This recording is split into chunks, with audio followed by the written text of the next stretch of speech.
Hey folks, hope everybody's doing okay. It's been a while, I know, but everybody's busy. It's that time of year. I just got back from Pennsylvania. I did a one-day clinic with a group of Amish folks that ride horses for a living. And I don't mean plow fields, I mean they ride outside horses. They start colts, they fix flat saddle horses, dressage horses. They're all really good hands. And I got to tell you, I was there. I went back for one day and flew. It was private, so for the folks that wanted to come there, sorry, but it was the reason why it was private. I respect their culture 100%.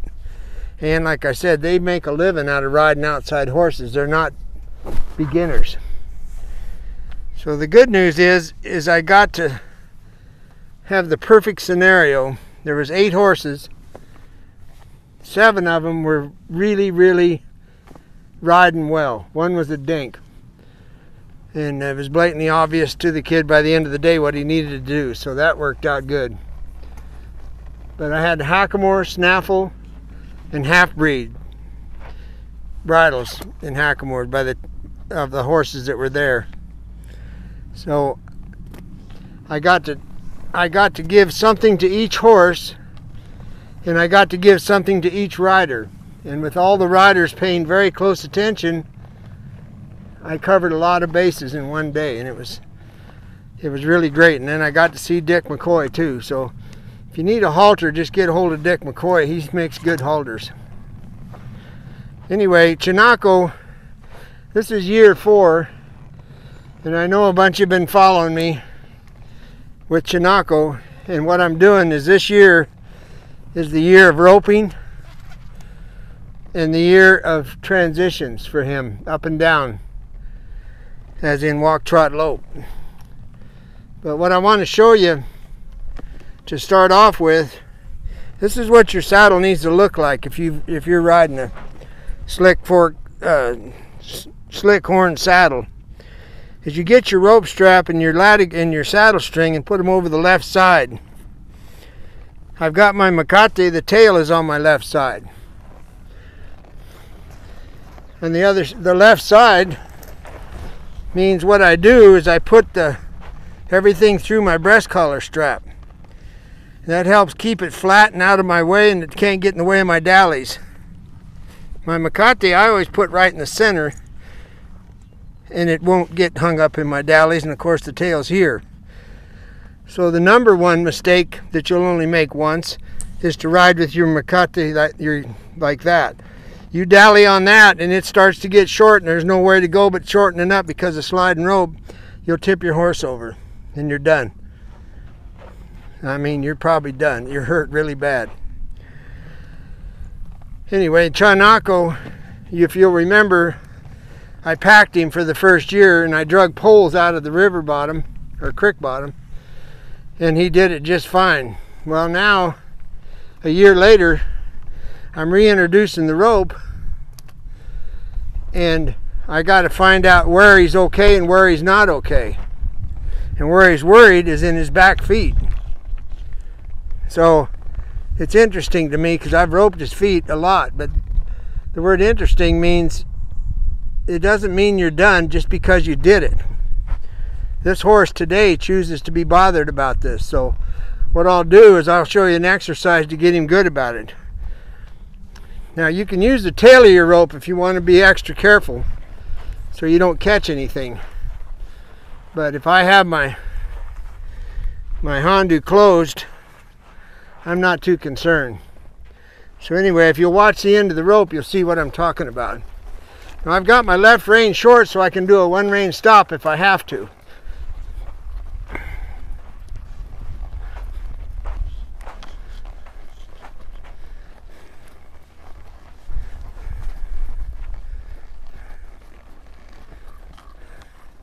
Now I'm just easing it up out of there. And as I'm walking, I'm letting him turn into it. And you also notice I'm riding one-handed now.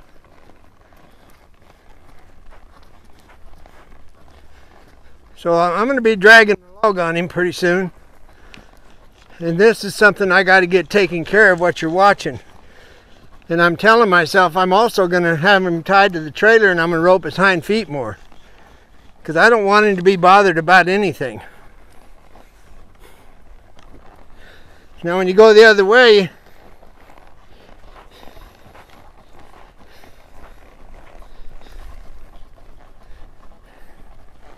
you can just do a swing.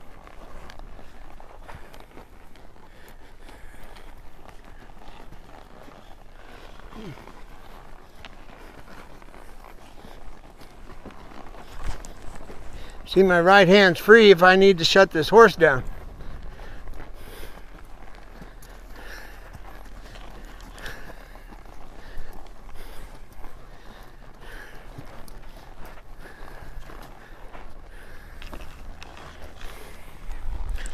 And also, if you're just learning to rope, it really gives you a chance to learn how to handle your rope. So now when you feel good about that, you can just take your rope and swing it, and because of the Hondo end on there, you can let it wrap around everything and then pull it out until he's standing perfectly still. This thing about across the back of the saddle, that's an old standard thing where people have horses spook on them. So you got to rock on a string basically.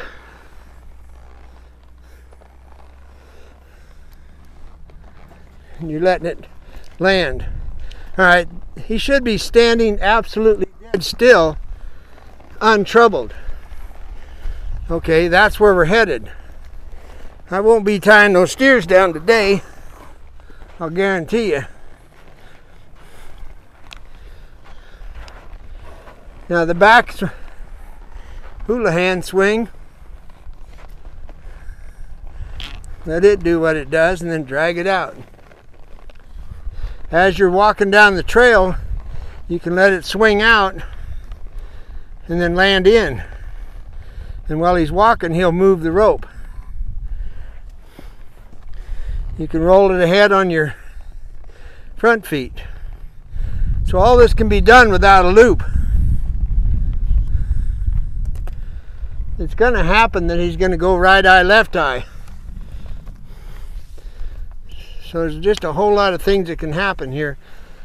And there again, if I did this with my bosal on, I would be betraying my entire program. So now you build a loop, and incidentally,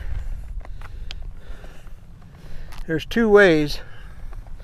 On a touchy colt, which he's not, you simply just keep pulling the rope till it hits your hand. Reach in front, take it out, pull the rope. Reach in front, take it out, pull the rope.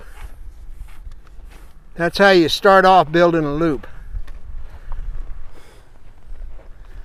He's going to get hit in the head because of your pitiful roping, so you might as well get that taken care of.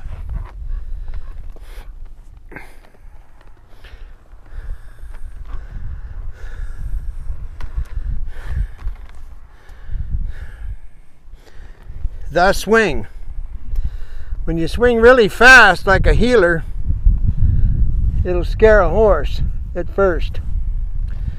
So when you swing slow to start off with, then you raise the speed.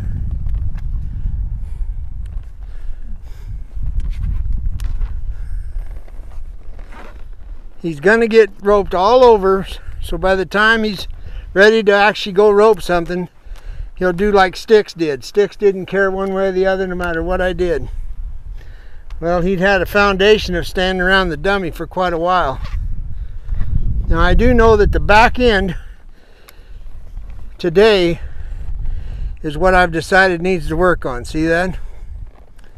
So he'll get roped on the back, thrown over the hip, whatever, while I'm riding down the trail, tied to the trailer. I'll never get in front of his eye, tied to the trailer, because that's how you teach him to pull back. And I'm going to get those hind legs better than what they are, so I can do a contraviento, on his hindquarter. So now the sound of the dummy, oh, I'll show you the other way to make a loop. Once you get a horse good about it, now you're going to just put the rope under, hold it with your finger, and roll it. You'll put it under,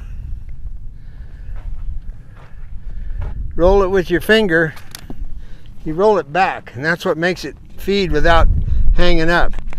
And as you can notice, when you finish rolling it over, it makes a noise. So that's a fast way of making a loop. Now, Sam in Pennsylvania, here's what I was wanting you to understand. Look at my left hand. The Hondu needs to go down. You don't do this, because now you've shortened the distance between your hands. When you need that Hondu to go down, you separate it, drop it down where you want it, then pick your rope up again. That's how you keep the correct distance between your hands.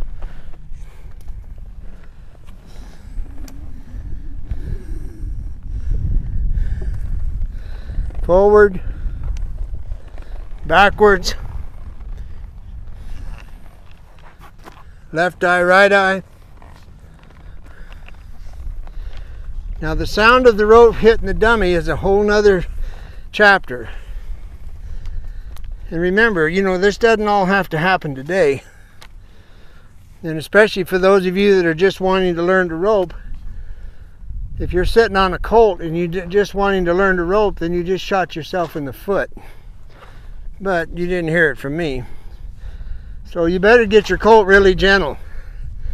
My point is when people come to me and they want to learn how to rope, and they're straight up and tell me I haven't got a clue how to rope, I say, well, then get on a horse that's old enough to vote, that's roped 1,000 head. That's how you learn. So understand that when it hits the dummy, your horse may leave the country. I just tapped it, that's all I did.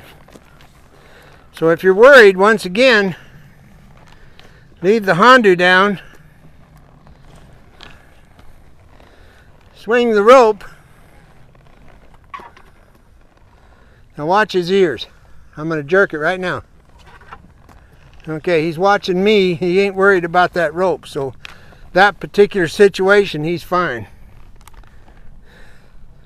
Another reason for the halter, you know, and I've been roping all my life, so I know to keep this going. What happens to a lot of people is they get so worried about the rope, they're always got pressure on the rein. And in whatever kind of headgear you got on, that's a big mistake. You always want to be aware that you don't have pressure on the rein when you're doing all this stuff I'm doing. Because I'll show you, if you have pressure and you're popping this rope around, every time you flip it, you're jerking on your horse. And that's not fair. So my hand's down. I'll spend hours doing this until I know he's fine with it, because he'll be doing a lot of roping in his career. I'll rope forward, sideways, backwards, and none of it will matter. Now I need to get from point A to point B. I'm riding one-handed. So now I get to say, okay, excuse me. Now I have contact. Drop my seat bone, roll my calf. I need you over here if you don't mind. You've done it with two hands for a year, so you're fine. Thank you so much. Now if you would, just kind of relax. This means relax. My hand goes down.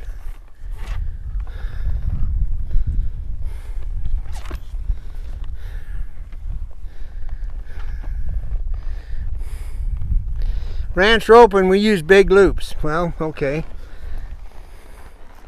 So you got to learn to swing a big loop. There's that noise. Now I'm closer. He'll get over it.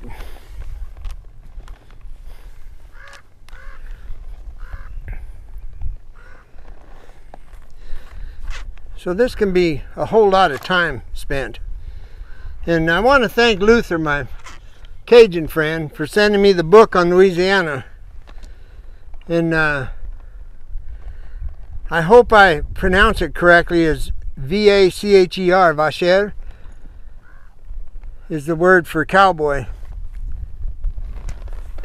I think, in the Cajun world, from what I'm getting. And I also learned that I don't know why, but I got confused and thought that the Louisiana folks got their cattle from the top end of Florida, but evidently the Spaniards, of course, came and left. And when they left, they were gone for 100 years. And they left animals, as we all know. But a lot of the Louisiana outfits were put together by feral cattle in Texas. And that was pretty cool. And the market was New Orleans. And for those of you who don't know, if you look up the origin of where the New Orleans airport is, that was a set of corrals at one time, which kind of makes sense, being flat ground, not landing in a swamp. So there's a little trivia for you. And the brands go back to the 1700s, 1800s, early 1800s. And the timeline is that the Louisiana people were in the cattle business before the first mission was made in California. So that gives you kind of an idea